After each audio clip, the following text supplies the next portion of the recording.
James Webb n'est pas vraiment taillé pour la découverte des planètes autour d'une autre étoile que le Soleil. Cette tâche lui demande de surveiller un grand nombre d'étoiles dans une période assez longue.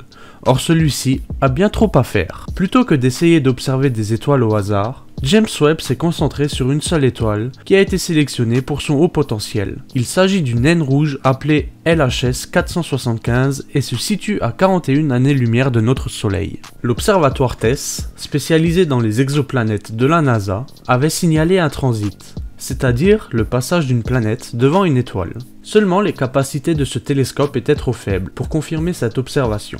Il a donc demandé à James Webb de fixer cette étoile pendant une certaine période. Rapidement, il a pu confirmer les doutes de TESS. Il a observé des baisses de luminosité périodiques correspondant au passage d'une planète. Si TESS avait du mal à voir la planète en question, c'est parce qu'elle est relativement petite. Elle fait la taille de la Terre. Elle gravite très près de son étoile, ce qui lui permet de faire le tour de son étoile en seulement 2 jours. Il y fait donc très chaud. Sa température dépend de la présence ou non d'une atmosphère, mais on peut s'attendre à ce qu'elle soit bien supérieure à celle de la Terre. Maintenant que James Webb a pu confirmer sa présence, il va pouvoir essayer de détecter et caractériser une atmosphère, ce qui nous permettra d'apprendre énormément sur les petites planètes rocheuses.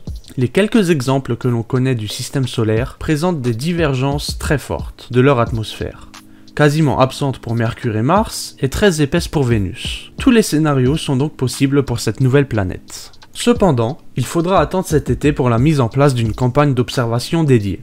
James Webb continue d'être très sollicité dans tous les champs de l'astronomie. L'équipe qui a découvert LHS 475 va devoir patienter en préparant des modèles d'atmosphère. Sa proximité avec la naine rouge peut exclure déjà quelques scénarios. Elle ne peut pas par exemple avoir une épaisse atmosphère de méthane comme Titan. En revanche, une atmosphère riche en CO2 est possible.